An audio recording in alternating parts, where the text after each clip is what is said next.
All right, we have a good number of participants joining, so I think we will get started.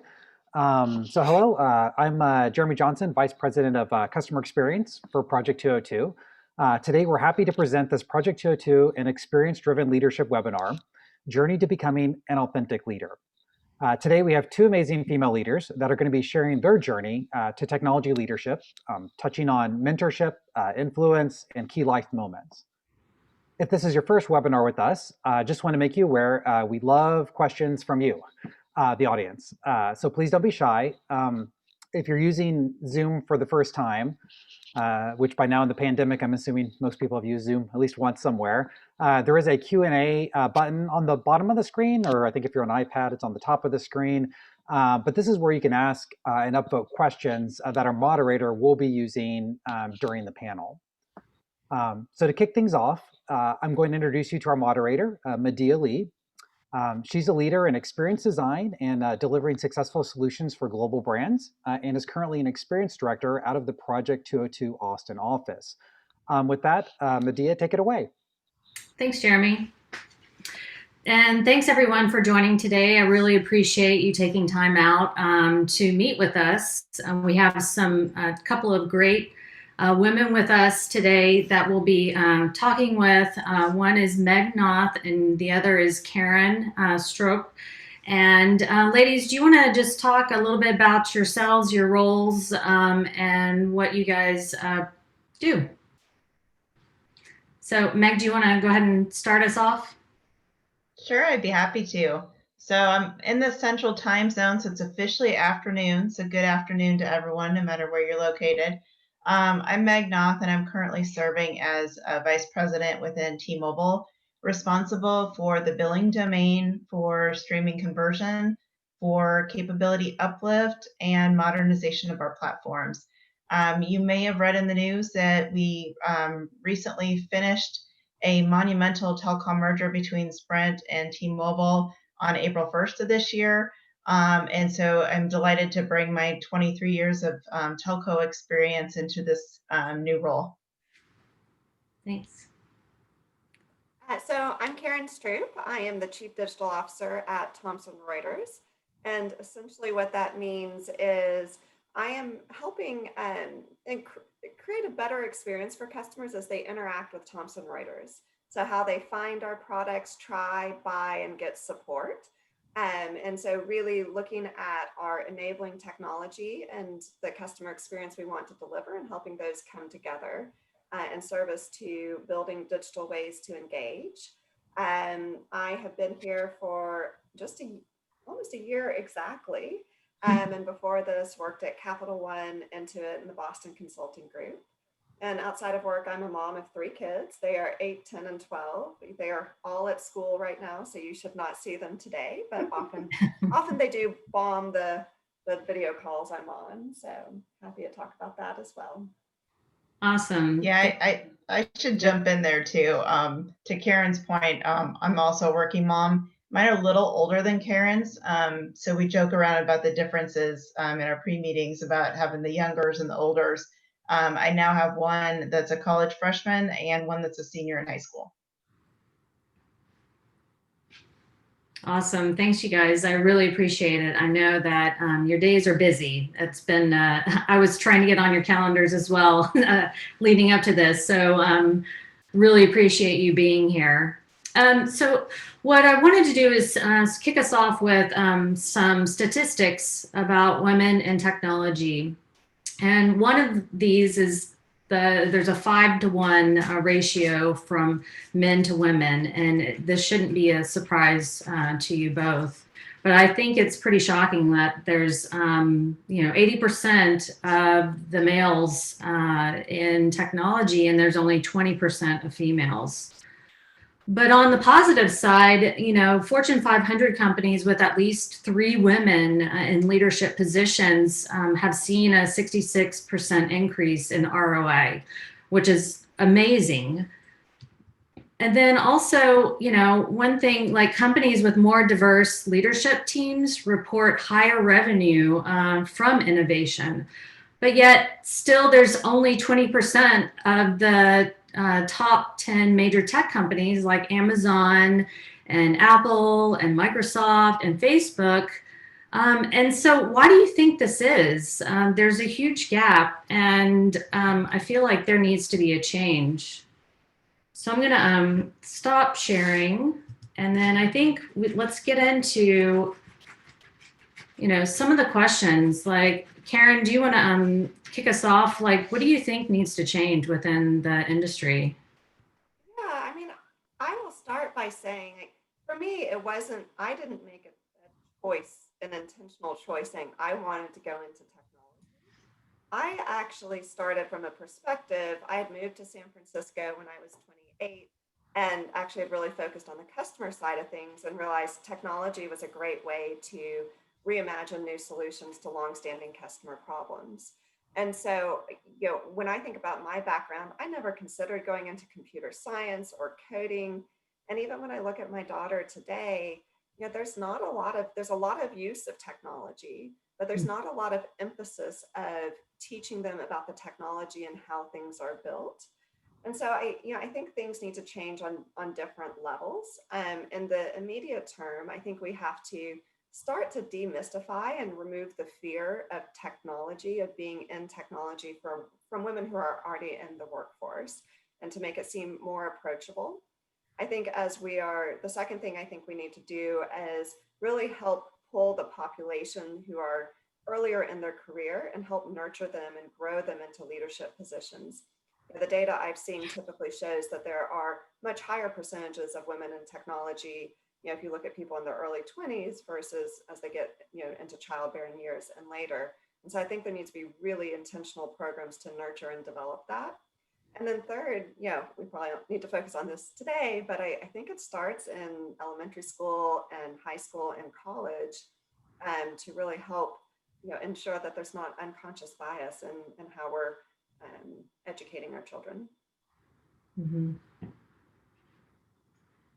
Meg, would you agree, or what's your take? Yeah, I think Karen covered a lot of key items, particularly in the demystification. One thing that I think confuses a lot of people is, what is a tech career? And I think it's hard for many kids to really learn what tech is all about. It's not just about coding, right? There are so many interrelated careers, whether it's project management, web design, etc. And sometimes it's hard for people to get access and exposure to try stuff out and see what they might like around that. Mm-hmm. The other thing that I think is really important is to explain that you don't necessarily have to have a tech degree to work in tech. I often describe myself as the accidental technician. I was pre-med in college and fully intended to go to med school, and discovered computers my senior year and brought those two loves together and became a healthcare consultant in the technology field, which evolved and evolved and evolved some more. But I was lucky that I stumbled into it. And I think we need to have more programs that give hands-on experience to younger individuals, both male and female, so that they can explore and really learn what some of the career opportunities out there are all about. Yeah, I definitely agree. So as women leaders in technology, have you experienced any, I guess, challenges with your male counterparts at all along your journey? I'll open it up to either one of you that wants to speak up first. I'll jump in here. I think it was more prevalent when I was before I hit the managerial ranks. And frankly, before my first pregnancy, I was very sensitive to guys teasing me about going out on maternity leave or starting a family, because I didn't want anyone to get the wrong idea that I wasn't equally focused and dedicated to work as I was to my personal life. So there were a lot of kind of uncomfortable conversations around those topics. And it took a little while for me to get comfortable with how to bring that blend together. What I would remind everyone of is it's important as you go through your career to have both male and female mentorship, because to the statistics you pointed out earlier, there are a lot of males in leadership roles, and it's really important to hear all voices, and to decide what feedback is right for you and what you want to incorporate into your brand and into your leadership style, and what things maybe just don't resonate or don't fit, and you need to hear them, but then put them aside on a shelf for later. And so for me, I would say I was fortunate that I grew up, some of my formative years were at BCG, and then I spent almost 10 years at Intuit, which was and still is a California-based company in Silicon Valley, and has always been very progressive in terms of supporting women. But the challenge, and so I wouldn't say that the fact I was a woman disadvantaged me, and there weren't egregious stories of terrible things that happened. But I would say what my biggest challenge was, I always worked in male-dominated environments. And I think there were two key things that I had to really focus on. One was my communication style. I like to listen. I like to hear what other people have to say before I offer my opinion. And I found that there weren't a lot of natural pauses where people would be like, "And Karen, what do you think?" And so I had to find ways that weren't comfortable to me to inject and show that I was ready to speak or interrupt someone, just like the men interrupted each other. And so I had to adjust my style in ways that took me a while to learn my way into. And the other thing, which I'm going to say something which is very stereotypical and is not true across the board, but I worked with a lot of men who at least projected extreme confidence. And I kind of approached, I was like, I might be right, I might be wrong. And I didn't have that unwavering belief in myself that my ideas were great ideas. And therefore I was more reluctant to share them. And so I had to gain confidence. And it's actually when I went to business school, something I really focused on was speaking up in class, not because I want to talk, but because I was trying to learn to get comfortable with having a position, validating my position. And if someone has a contradictory perspective, debate's okay. And if I'm wrong, that's okay, as long as I have good reasons. And so I had to really practice and work on my communication style in male-dominated environments and gaining the confidence to speak up. Yeah, I wholeheartedly agree with that. I've experienced that myself, is just putting myself out there and not worrying what other people might say or think, and being forthright with my communication. There's a tie-in to what Karen's saying too in an advancement. So just like women are often less likely to speak up in a meeting and project that confidence, they're also less likely to apply for manager positions or for director and other executive positions. What typically the statistics show is that if a guy is say 40% qualified for a position, he'll be like, yeah, I've got mad skills, I'm going to go for this, and he'll throw his hat in the ring. And a woman with 70, 80% qualifications will look at it differently and say, yeah, but I don't have that last 20% yet, so I won't put my hat in the ring until I am 100% ready for this position. And so we need to challenge ourselves as well from the standpoint of pushing ourselves to go for it, not just in meetings, but even in job opportunities. Yeah, I love that. And I will say the flip side of that, now that I'm in leadership, I first of all, I will say, I don't think I've ever raised my hand or said, I think I should be promoted, and shame on me for not doing that. I'm not proud to say that.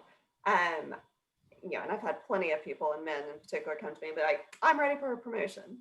I think that as women in leadership, I now feel like it's my responsibility to look for and advocate for women who may not be raising their hands, but push them beyond their comfort zone, just like people did for me. Yeah, that's a great segue into some of these other questions. It's getting into the idea of being a mentor versus a sponsor. And for those listening, being a mentor, you're basically tailoring your advice to your mentee. You're kind of telling them the good, bad, the ugly, but you're not being an advocate for them. Whereas a sponsor is much more of that important person who's in the room that will say the right things for you at the right time. And so, in your path, I guess, did you have any sponsors along the way that helped you grow to who you are today? So, definitely. You want to go ahead? Sure. I saw you So nod. yeah, I've had numerous sponsors, and oftentimes what will frustrate people is they'll develop a tight relationship with someone and that person will move on. So what the best advice I ever got was to stay aligned with management. So whatever you're working on and whatever you're doing your utmost best in, make sure that that's aligned with your chain of command, and that they're aware of that alignment and that they get regular visibility into that alignment. Because what that alignment and that visibility does is it inadvertently cultivates sponsorship, because you're showing your drive and your understanding of the business goals and objectives, and you're aligning yourself to those business goals and objectives and to that sponsor's business goals and objectives. And it's really easy for those folks to pick up on that. So that was one of the most important lessons I learned really early on, and that led to some of the very first sponsorship that I was able to cultivate. Oftentimes, you won't necessarily know your sponsor either, which is something to be aware of. Is that what you really want to do is check in on what your brand is. You want to get a 360 view on your brand regularly from many different viewpoints. You want to hear from not only your management, but you want to hear from key customers, and you want to hear from your teams, because what a really good sponsor will do and a really good executive team will do is they will check in, and they will ask many people what the 360 on you is, because they're smart enough to realize that just what they see from their vantage point may not be the full story and the full picture of who you are and what you bring to the table. I'll answer that in a couple of ways. You know, when I was growing up in my career, I don't think explicit sponsorship was much a thing, at least in the companies I was at. You know, and then I reflect and fast forward to Capital One, we had an explicit sponsorship program. So as leaders, I was responsible for sponsoring certain individuals of diverse backgrounds. And that became such a powerful tool and something I really think is great for companies to do, because it not only was the advice to the mentee or the person, but when you're sitting in a talent review or a cross calibration or a conversation about roles that are upcoming, it's that person's job to bring up and actively advocate for you. And so there's a different level of responsibility that I think comes from, you know, making sure that we are aware, we are being fair, we are not bringing bias, we are looking at diverse candidates. And so I love the idea of sponsorship. I wouldn't say that to Meg's point, I'm sure I had sponsors, but they weren't explicitly signed to me when I was growing up. I now have people I sponsor. On mentorship, you know, I had both awesome male and female mentors. And I would say the common theme for them is they typically saw more in me than I did in myself. And we can talk about specific examples of that.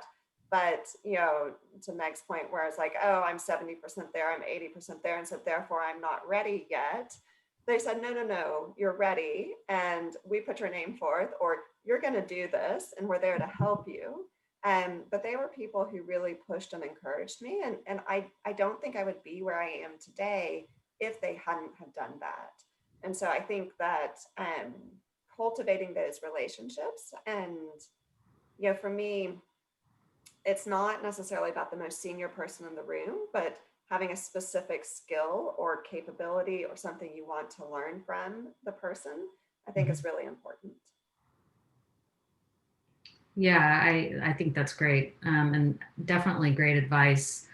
So, you know, on that note, you know, you mentioned men being a part of those mentorships and or sponsorships. So how do you think men can be best allies and advocates for their female, or even, you know, the more discriminated against peers, for that matter? I mean, I think it starts with understanding. And I think the responsibility is also on us as women to be transparent about what's going on. And so, you know, my mentor couldn't help me unless he knew what I was thinking. And so, you know, I had 3 kids, I had 3 maternity leaves. My husband has a robust career as well. And we have a lot going on at all times.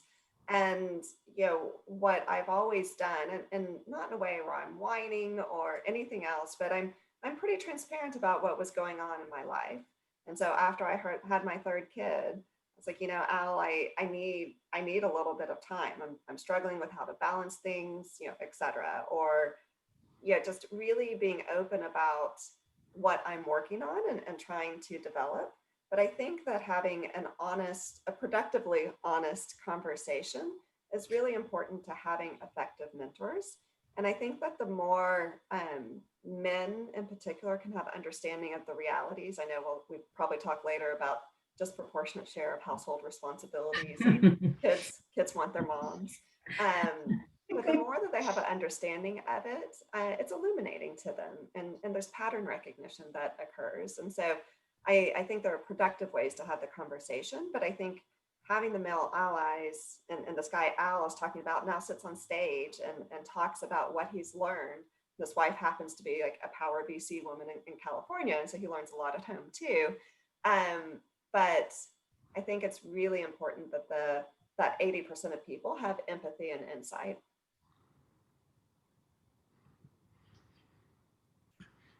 And Karen's right, it starts with visibility. So one of the unique things that I did with some of my leadership team last year, I've been hosting internationally women's forums because I travel abroad quite a bit, whether it's Israel, India, Philippines, Japan, and Central America region. And it used to just be me sitting down with women and having a round table. And it was a great way for me to learn what was happening with women around the world, because it's not the same necessarily from country to country. For instance, the Philippines is actually very progressive. So there's a lot of great learning that took place. But what I started to do to help start to develop male allyship is I first invited my boss to one of the sessions. And I'll tell you, I have never seen him more excited. And we worked together for 8 years, and I have never seen Scott more excited. He called his wife. He's like, guess what I get to do today? He was a CIO of a major telco, and the most exciting thing to him was that he got to sit down with a panel of women and learn what it was like to be a female in India, and what it was like to work in that culture, and to go to school and learn and handle a family, et cetera. So it went so well with Scott, and I could barely drag him out of the session, that I decided to extend it a little further. And I happened to have 4 of my male directors who worked for me also on that trip. And so I brought them into several of the subsequent sessions.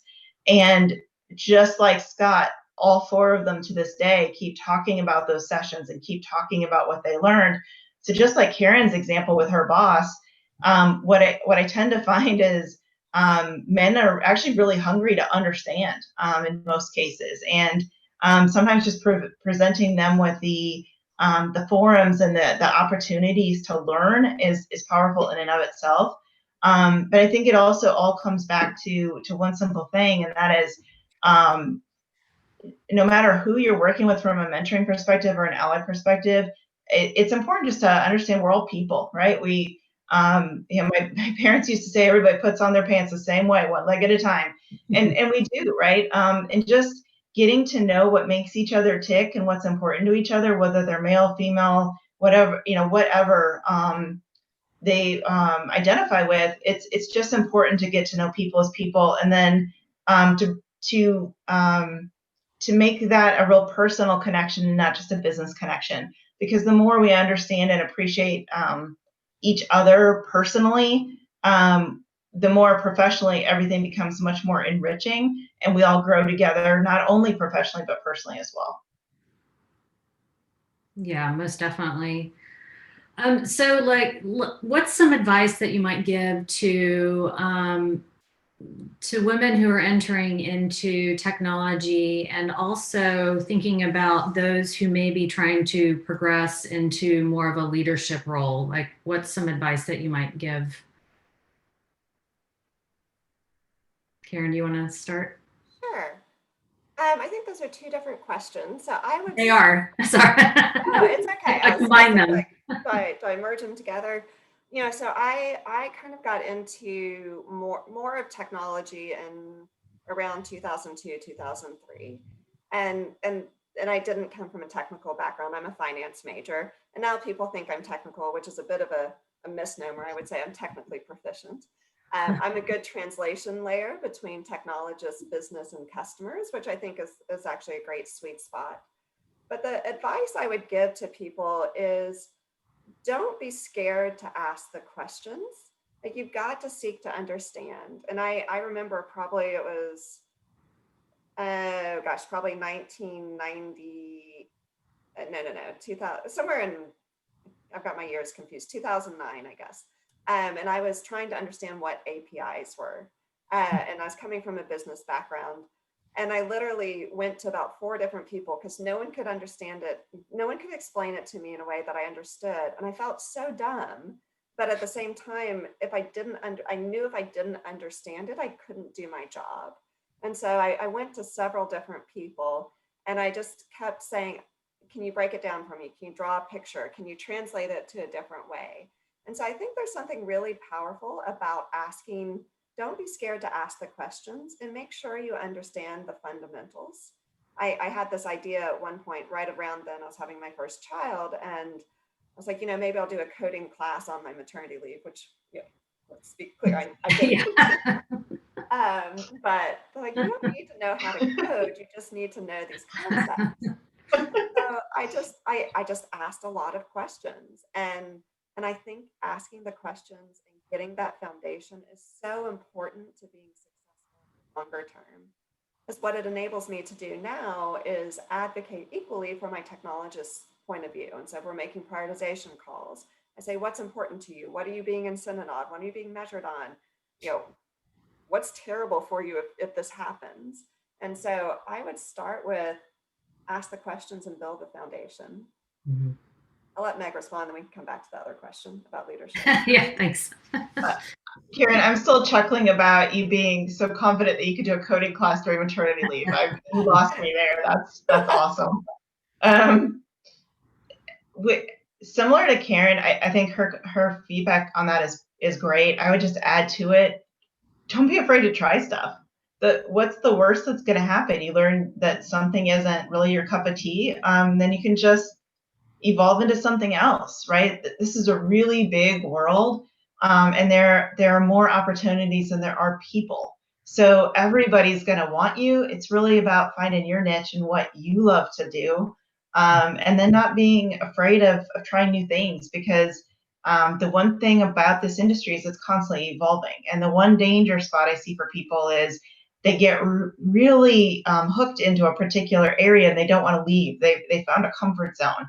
And I think you have to stay hungry and you have to stay curious and keep learning and keep trying. And this is one thing I learned from my international forums is they talk a lot about having a culture of learning and that you're never, ever done. And I didn't hear that as much in the US, honestly, as I heard abroad early on. Now it's penetrating into the US.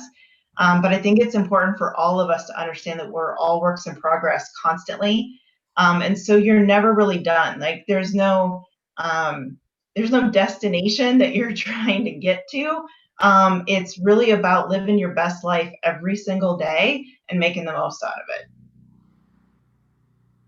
Most definitely. Leadership question? Yeah. So it was good. I took a moment to jot down some thoughts. Perfect. So I think that the biggest, it's going to sound obvious when I say this, but when you are moving into leadership, your success is no longer delivering a great outcome yourself. It is about inspiring, aligning, and empowering your team. And I think you have to be really intentional about making that shift. Like you can no longer brute force. If something's not going right, you can't just stay up late at night and brute force your way through it and say, like, I'm going to fix this model or I'm going to fix this code, because you've got to have other people to do it. Mm-hmm. And someone gave me the analogy after I became a VP. I'm like, man, I just don't know if I'm good at this stuff. Like I feel like I don't know how to know if everything's on track without being in all the details. And he gave me an example of a clown who has, those sticks that they're holding with plates spinning. And he's like, imagine all these plates are spinning. You have to have the right information to know which plate is slowing down and needs a few extra turns to get going. And it actually was like I was like, how do you have that survey of the landscape? And so I would say there are three things that are important. It's probably a lot more than this, but one is being really clear on your vision and your priorities. So you have to know what matters most and ensure your teams are working on the things that matter. There are a lot of things that are, seemingly urgent, but not important, or not critical, but it's easy to be distracted by them. So I'd say know your priorities. Two is I think you have to be really good at giving feedback, at coaching and not doing the work yourself, but not being afraid to give the tough feedback. And then the third thing would be hiring and motivating the right team. Like you're only going to be as strong as your team. It's no longer just your own skills. Great, thank you. Meg, do you have anything to add? Yeah, I took a class probably a month into becoming a director, and it was called Leader Point. And what was phenomenal about that class on leadership was they put us in a simulation. So they gave four of us, we were in little teams of four, and we were competing with each other. And they put us in a business simulation where we were actually running our own companies. And what the point of the simulation was to show us the result of our actions and our behavior on the company results. And the bottom line, to make a long story short, was we learned that if, to Karen's point, if you get really good at defining the what and the vision and measuring the right things, but not everything, that leads to maximum profits. So the team needs to understand why they're doing it, and they need to know what the goal is and what success looks like. But you have to be really careful that you don't handcuff them with too many metrics or too many things you're checking on. You have to trust but verify, kind of back to her example of the clown with the plates in the air. And that takes some practice, but you have to get comfortable with being uncomfortable. And you have to get comfortable with using relationships to get things done. And the interesting part of it is that it's not just about managing your team, but it's about making sure you, as their leader, have a great network with all the other teams around you. Because rarely does one team get something done all by themselves. There's usually an ecosystem involved. And so you have to remember that your success isn't just dependent on what the folks working for you do and say, but it's dependent on that broader ecosystem and how well you network with that ecosystem, because that's really what will define your success. Great. I took some notes myself, so thank you for that. So were there any moments in your career that you would say that helped define you as being an authentic leader? Do you want to start, Meg? Oh, wow. Karen, if you've got something right on the tip of your tongue, go for it. Yes, I think there are a couple of things that stand out to me. So one, I would start by saying that, I feel like my style is very different than a lot of my male leaders. And for a long time, I fought that, meaning, this guy Al was talking about earlier, he is extroverted and he's bold and he's always got the right answer. And he's in a meeting and he tells you what needs to be done, and like you go do it, and he's decisive, and he's a wonderful, warm and funny person. And he's awesome. He's a great friend of mine. But I looked at him as sort of a model of great leadership. And he was very successful and still is. He's the CEO of a company now. And I tried to be like him in many ways. And, I found that it just wasn't me. And so I had to get comfortable with what some of my strengths are. And part of my strength is a personal connection. It's warmth and compassion and understanding the whole person. It's tough love. It's thoughtful dialogue and listening. And it doesn't mean that I'm not bold and decisive when I need to be, but I first had to kind of figure out what my style was. And so there are a couple of stories I would tell. One is, this guy, Al, I was leading the product management community at Intuit, and I was taking different groups of people out, product managers out to dinner to get feedback on how things were going and, et cetera. And I took a woman out to eat. It was just the two of us, and she worked for Al. And I kind of told her this story, and she goes, and she'd worked a little bit for me too. And she's like, well, the funny thing about Al's style is he says exactly what he thinks needs to be done in the moment, but it's not always well thought through. And, the result of that is you come back the next week and you do what he said to do, but he's like, oh, well, now that I think about it again, like, I need you to do this. And then that happened the next week. And so it was 4 to 5 cycles where the team felt like there was a lot of rework because Al wasn't, to Meg's point, really clear on what problem needed to be solved. Mm-hmm. And so I'm an introverted thinker, and I'll read the deck ahead of time, and I'll prepare my thoughts. And I always felt like that took time for me to do. But she said, you may leave the meeting and say, I'll get back to you within 24 hours of what the next steps are, but we know they're thoughtful, and it's often less cycle time and less work for the team because we're clear on what we're trying to do. And so like, that was a moment for me where I was like, oh, like I've always held this up on a pedestal, but like my way is not bad, and neither is his way. But it was a moment where I really embraced that. I think the other moments for me, as I said, I really lean into the people side of things, and both when I left Intuit and Capital One, the feedback I got was about the relationships, not about the business outcomes necessarily, and the advocacy. I used the word tough love before. The other moment that's related to, I felt like there was this conflict between relationships and being nice and giving tough feedback. Like no one wants to sit down and say, Meg, this didn't go so well, I need you to do better. But there was a moment into it where I was doing a talent review and a cross calibration, and there were people who weren't on my team, but I was giving feedback on them and it wasn't positive. And I realized I hadn't told them that feedback. And it wasn't necessarily in my job description or purview that I had to give them feedback because they didn't work directly for me. I was like, I want to be nice, but it's not nice if I haven't told them what I'm saying in this room. And so it really helped me embrace this idea of giving the transparent feedback and service and accompanying it with proactive and actionable things they can do to get better and support, but really kind of leaning into getting comfortable with giving transparent feedback.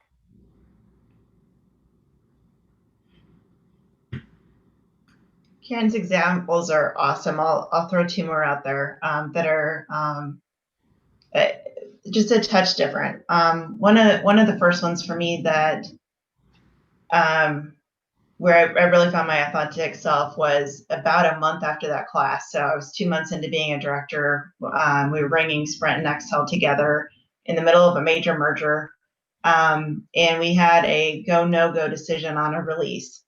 And all of the vice presidents, senior vice, every executive you can imagine was in a room, and I was the most junior person in that room of probably 50 people, and we were supposed to vote go no go based on readiness, and everybody was saying go, and I'm looking around going, all the data points I have say no go, and I'm waiting for somebody to say no go.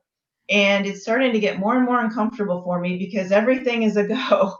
And they get to me and I said, no go. And I was literally, again, the most junior person in the entire room, and I was the only no go. The director sitting next to me, who had been a mentor of sorts, leaned over and said, it was really nice knowing you. You could have heard a pin drop. It was literally, you have those dreams where you're not wearing any clothes and everyone's staring at you, pretty much like that. Because I'm just in the middle of this room and it's literally all eyes, and you can hear a bunch of people whispering, who is that again?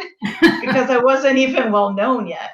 And I share that story to say sometimes you have to find your voice even when it's really, really hard. Yeah.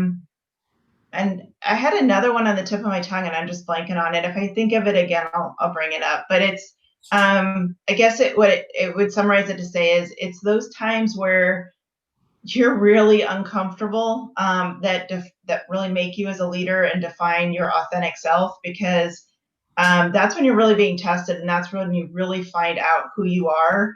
and what you are, and everyone around you does too, right? And there's not a person who was there that day who doesn't bring that up and razz me about it, years and years later. I'm going to add to that, because I think that idea of courage is so important. And I actually had a similar situation just recently.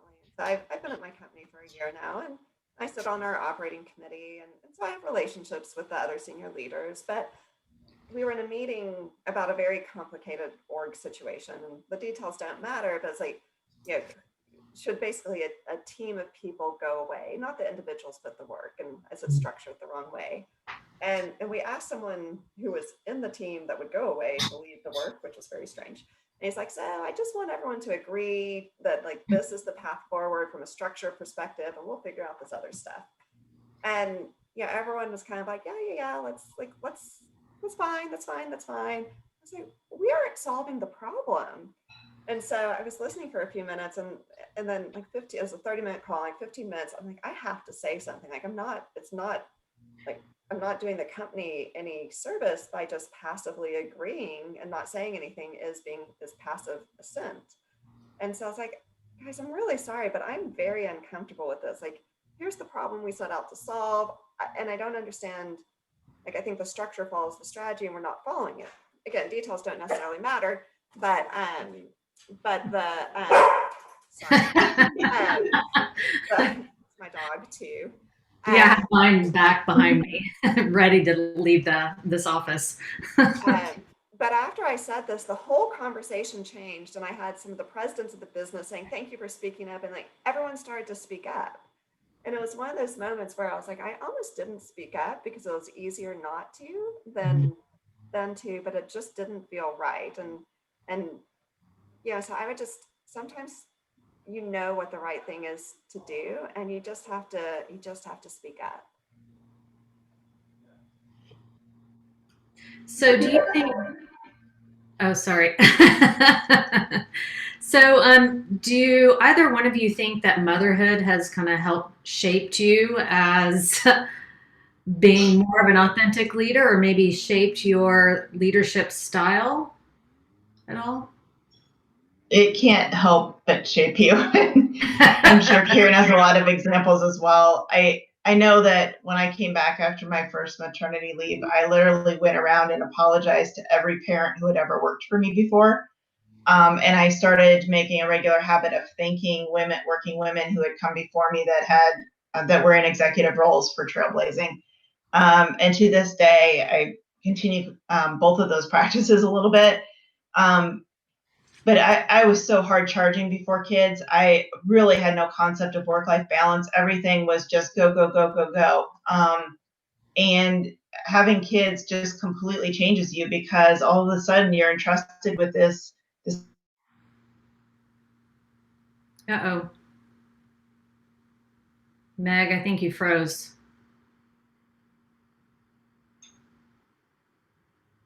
Oh, can you still hear me? Yeah. Okay. I can hear you. Her picture disappeared too. Yeah. I think when I had my first child, I tried to keep going, not as if I didn't have children, but I sort of compartmentalized it and said, when I go home from work, my kids are over here, and when I'm at work, I'm going to be fully present at work, which was a complete fallacy, particularly by the time I had 3 kids. And I had a moment. I'll tell a funny story for a minute. I was presenting. I worked with Intuit, and I was based in Texas, which is where I am now at the latter part of my career with them. And so I had a lot of meetings that were evening meetings. And so this time I went home for a 7 o'clock meeting. It was 5 o'clock in California, and our CTO was there and a lot of our leaders. And my then probably 2-year-old escaped from the bathtub. I was on video conference. He escaped from the bathtub and ran in, was climbing on my lap. This is bare baby bottom in the screen that was on their huge video conference. And I had brought enough of my whole self to work and had enough relationships that we all laughed about it. They're like, you know what? It's a really good reminder that it's late in Texas, and we should probably wrap up and let Karen get back to her kids. And, I think the thing that I've embraced is having kids is part of who I am, and it's part of all of my employees' lives, for those that do have kids. And it isn't, between 8 and 6 or whatever hours you work, like that's your parent time, and your kid time is around it. And so, I try to just incorporate it into the way that I lead. I bring pictures of my kids into the meetings. I tell stories about them. They climb on my lap sometimes. During the little one still comes in every day from school. Like, whoever I'm talking to, he comes in and gives me a kiss every day. I would never want to tell him not to come give me a kiss when Yeah. I get home. So everyone, so I think that in some ways it makes me more approachable and relatable as a leader. And because of that, I have a better understanding of what's going on in people's whole lives, and I can manage better because of it. So I think it's definitely made me more empathetic, but also because I choose to embrace it, it's more approachable. Yeah, it's like bringing your whole self to work, right? So it's your entire family. Yes. And with COVID, everyone sees that. I know, exactly. Absolutely. Looks like Meg, welcome back. Sorry for the technical difficulties. I think you're muted. Jeremy, can you unmute? There we go. I'm unmuted now. And it's not that I just wanted to be funny and change backgrounds on you. I'm actually on my cell phone, which has the real Zoom client. So you're looking at Machu Picchu in the background. Sorry about that. Love it. No, it's perfect. So what we're just, kind of wrapping up on motherhood. And so one thing, I've shared with both of you, and because of the pandemic, it has really played a heavy role in parenting. And then also, there's a huge rate, like women have left their jobs 4 times the rate that men have, and it's done voluntarily. So to me, that's shocking, because we've, throughout all the years, we made such a progress in, building women into, these roles, and especially leadership. So do you think that women feel more pressured to kind of leave their jobs? It's just. Yeah, I wouldn't say I feel pressure to leave the job, but I feel that we probably feel more pressure in general. And so I was, fortunate or not fortunate, we had the option to send the kids back to school. But 6 months of having the kids home full time and trying to be both the teacher, the mother, the housekeeper, the businesswoman, it is a lot. And so I think the normal debate that, I have a constant debate if I want to opt out, and I keep making a choice to stay in the workforce because of a lot of benefits. But with COVID, like, it amplifies everything, and it feels like the job, like I'm taking on a lot of other people's jobs. And so I don't think that people have felt like they have to. I think it's just hard to balance everything. And it's been emotionally, it's an emotional burden, and it's a lot of stress. Like, my kids were back at school for 2 weeks virtually, and then they had the option to go back to the classroom, and I sent them back and said, I'll take the risks. But my 10-year-old and 12-year-old were very disciplined. My 8-year-old's up there playing Roblox while he's supposed to be on the video. And I know he's doing it, but I didn't have childcare in the mornings, just in the afternoons. And so I'm like, 2 weeks, you know what? He's going to be fine if he misses, 20 hours of school. I'm just going to roll with it. But if that was his full-time school, it would have been really, really stressful, because I literally couldn't have managed it. And so I think there's a lot of stress and pressure, and we don't always recognize it. And my husband shared a story with me last night that he was talking to coworkers. He's actually with Cerner Corporation here in Kansas City. And they were telling the story about talking with the principal of one of the major school districts here in town. And that principal shared that 40% of the high school was actually failing.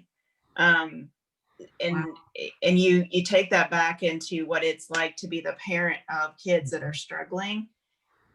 And I agree with Karen that it's not necessarily that the pressure wasn't there before, but it is really magnified with COVID, and you get into all kinds of other things, from mental health issues to isolation to a lot of your support structure just isn't there in the same way that it was pre-COVID. So we don't just find women leaving, by the way, we actually find that in dual working spouses, one of them's going. And there's often excruciating conversations between them about who is going to stay home and work with the kids on the schoolwork, to the point where we're about to roll out in a week what we're calling team norms. And it's everything from reducing our set mandatory work hours to offering more flexibility. And if you need to get the kids ready for school in the morning, or you need to cook lunch or whatever, block it as out of the office, and don't let people override you on that. We're letting parents know in every way possible that it is okay to put the family first. Because, by the way, what employers are finding is productivity's never been higher, right? So but we're burning people out, and all those productivity gains aren't worth it if at the end of this we have miserable employees and families. So we need to take care of people. And we're also finding people don't feel like they can take PTO, not because they can't take it, but it's not really downtime. So what we've had to resort to doing is actually just taking a day and going, like I'm doing it this Friday for Halloween. And I'm like, guess what? You're all off. Because what that does that PTO doesn't do is it gets rid of all the email noise, and it gets rid of all the meetings.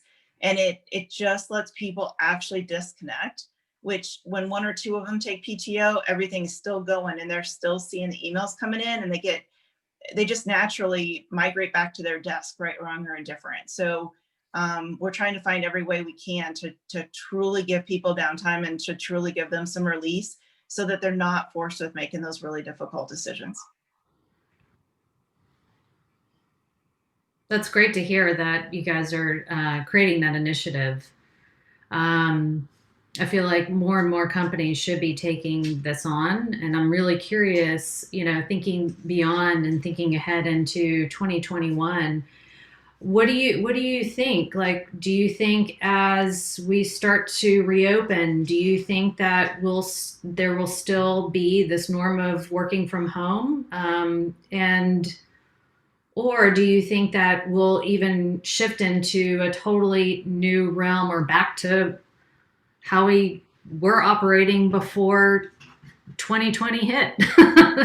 We're being really explicit about we're not going back to the old way, from everything in terms of our work habits, but also how we serve clients. Like, we've been very pleasantly surprised. We used to do 300 plus events in person each year, and by doing virtual events, we can actually reach more people and we get more leads.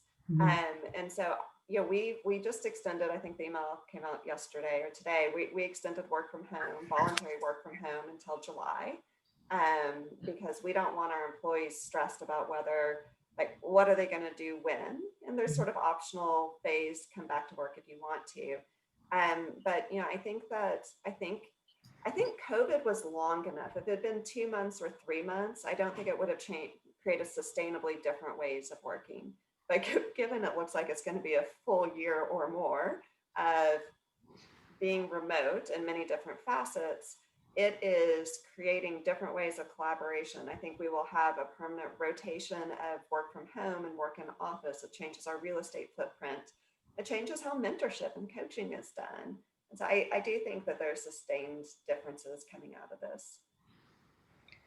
So I realized that there are some Q&A, and I think we just have a few minutes, but just kind of talking about the pandemic. On that topic, what's one professional decision that you regret making during the pandemic, and what was the impact of it on your daily workflow?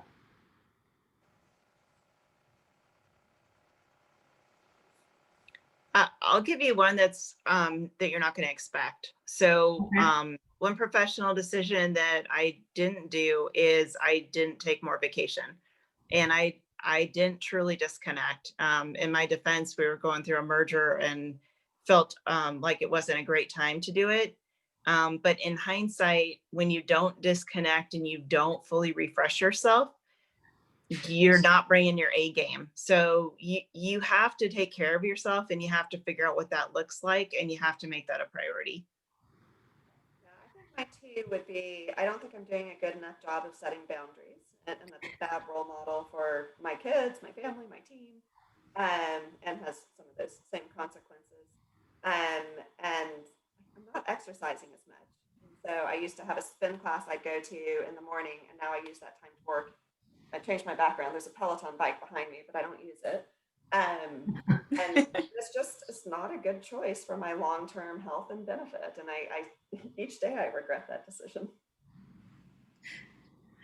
And then lastly, I think just quickly, what's the most difficult thing about working in a multi-billion-dollar company? Speed of getting things done. Sorry? Speed of getting things done. Like we're constantly working to be agile, faster, behave like a startup, but the number of people who need to be brought in, and the unintended or intended consequences of changing a technology and all the interconnected pieces to it, it's just slower than I'd like. Identical answer. Yeah. So I think we just have 1 minute left. Jeremy, do you want to take it back over? And First, thank you all for being here. We really appreciate it. Meg, switching devices, thank you. We really appreciate it. Thanks for everyone joining today. If you enjoyed this one, we're actually having another webinar tomorrow. It's been a busy month. Tomorrow's are actually going to focus on something we all love, food. The webinar is titled "The Comeback Kitchen: Food Marketing During a Pandemic and Beyond." You could find a link to join tomorrow's webinar at project202.com/events. We'll also be posting, these all online. And as always, we're very excited to hear any feedback you may have. So look for those notifications as well. And with that, thank you all very much, and we'll see you next time. Awesome. Thanks, everyone. Thank you for joining.